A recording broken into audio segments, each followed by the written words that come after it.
Okay जी, welcome back to new video. और first year pre medical का result आ चुका है। मेरे पास काफ़ी मैसेजेस आ रहे थे इंस्टाग्राम पे कि आप हमें गाइड कर दें, हमारी परसेंटेज इतनी है, आगे क्या करना चाहिए। तो मुझे टाइम नहीं मिल पा रहा था, मेरे अपने पेपर चल रहे थे MBBS के। तो मैंने कहा जैसे ही मुझे टाइम मिले मैं एक वीडियो बना दूँ प्रॉपर। इसके अंदर हम जितने भी मसले थे सारे वो डिस्कस कर लेंगे, खासतौर पर जो आपकी परसेंटेज अगर कम है तो फिर आगे आपको क्या करना चाहिए। तो स्टार्ट करते हैं फटाफट वीडियो।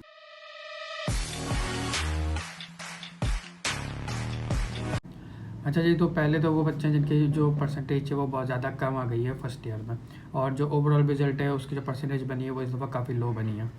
तो अब मेरे पास बहुत से मैसेजेस ये आ रहे थे बच्चों के कि हम MD कैट आगे करें या नहीं करें, MD कैट करने का फ़ायदा है भी या नहीं है, क्योंकि ज़ाहिर है MD कैट अगर आप कर भी रहे हो तो उसकी भी बहुत ज़्यादा फीस है। तो आधे ज़्यादा बच्चों को यही मसला था कि MD कैट करा जाए, और अगर करा जाए तो हमारे कितने चांस है कि हमारे MBBS में मिल जाएगा। देखिए, सबसे पहली बात ये, अगर आपकी परसेंटेज कम है, अगर आपकी 60s के अंदर है परसेंटेज, मतलब 60 से पीछे नहीं गई, 60 के अंदर कहीं आ रही है, तो आप MD कैट लाजमी दें। ठीक है, परसेंटेज कम है, ठीक है, होता ही नहीं होता वो बात की बात है। पहली चीज़ है आपको ट्राई करना। अभी आपके फर्स्ट ईयर में कम है, आपके पास एक चांस और है सेकंड ईयर का भी। उसके बाद अगर आप MD कैट में अच्छा स्कोर कर लेते हैं मेहनत करके, तो आपका एग्रीगेट अच्छा बन सकता है, तो आपका किसी भी यूनिवर्सिटी में नाम आ सकता है। मेरी जो अपनी परसेंटेज थी इंटर में वो 78 थी, लेकिन फिर मैंने MD कैट में डबल स्कोर करा ताकि जो हमारा एग्रीगेट है वो इतना बन जाए कि MBBS में आपका नाम आ जाए। तो अगर आपकी फर्स्ट ईयर में परसेंटेज ख़राब है तो आपके पास अभी डबल चांस है, आपके पास सेकंड ईयर भी है, आपके पास MD कैट भी है।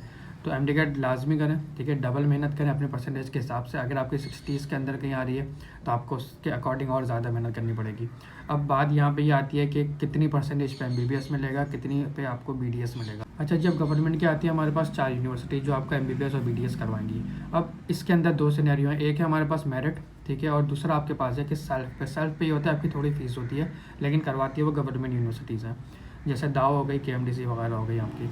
अब यहाँ पे सीन ये है कि अगर आपका जो टोटल एग्रीगेट बन रहा है वो आपका अगर बन रहा है 80% के, मतलब उसके अंदर बन रहा है, आप उससे बाहर नहीं जा रहे, तो आपका मेरिट पे होने के चांसेस हैं। लेकिन अगर आपका फर्स्ट करें बन रहे 70s में, 70 के अंदर आपकी परसेंटेज बन रही है MD कैट वगैरह सब मिला के, तो आपका कहीं ना कहीं चांस है कि आपका सेल्फ पे इन चार में से किसी एक में हो जाए, MBBS या BDS के अंदर।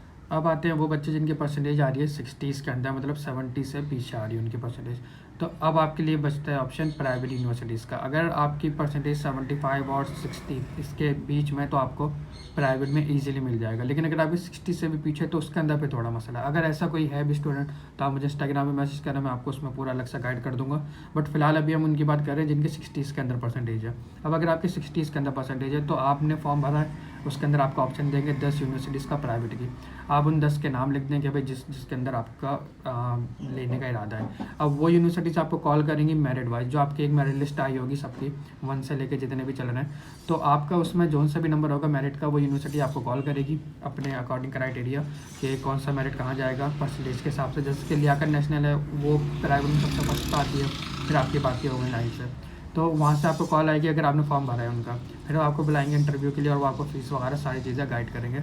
ये कब, जब आपकी 60s के अंदर परसेंटेज है। लेकिन ये सारी चीज़ें कब होंगी, जब आप फर्स्ट ईयर के बाद अपने सेकंड ईयर में परसेंटेज बढ़ाएंगे, और उसके अलावा आप MD कैट में स्कोर करेंगे। अगर आपकी फर्स्ट ईयर में अच्छी है और खुदा न खास्ता आपका इंटर में या फिर आपका MD कैट में अच्छा स्कोर नहीं हो पाता, तो भी आपके लिए मसला है। इसलिए आपको सेकंड ईयर और MD कैट खास तौर पर वहाँ पे अपनी परसेंटेज मेंटेन रखनी है। अगर कम है तो बढ़ानी है, अगर अच्छी है तो कोशिश करनी है और अच्छी हो जाए, या और अच्छी ना भी हो तो कम से कम जितनी है उतनी ही रुक जाए, क्योंकि MD कैट आपका 50%, इसके जो आपका एग्रीगेट बन रहा होता है उसमें 50% जो है वो आपका MD कैट का स्कोर होता है। तो सबसे अच्छा आपका MD कैट करना है, फिर इंटर हो गया आपका।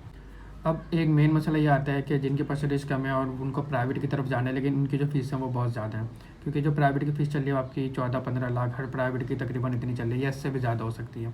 तो अब ये आप पे डिपेंड है, अगर आप वहाँ ले रहे हैं प्राइवेट में तो उसके अंदर एक ऑप्शन होता है आपका स्कॉलरशिप का। अगर आप वहाँ अच्छा परफॉर्म कर रहे हैं तो उस पर आपको स्कॉलरशिप भी मिलती है। मेरी अपनी यूनिवर्सिटी में जो वो 30% तक स्कॉलरशिप मिलती है मैक्सिमम। उसके बाद फिर आप इंस्टॉलमेंट्स वगैरह का भी होता है, हर यूनिवर्सिटी की अपनी अलग पॉलिसीज़ होती हैं।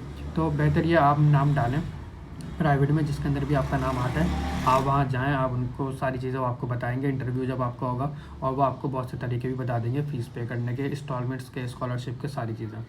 तो ये दो ऑप्शन जो थे इंस्टॉलमेंट्स के भी एंड स्कॉलरशिप के भी, हमारी यूनिवर्सिटी में भी होते हैं, और आई थिंक तकरीबन सारी प्राइवेट में होते हैं, ये जितनी मैंने सुने हैं।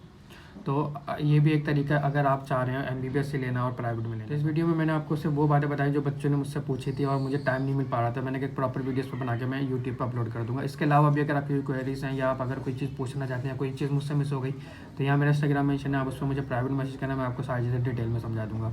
और मिलते हैं इंशाल्लाह नेक्स्ट वीडियो में, जब तक अल्लाह हाफ़िज़।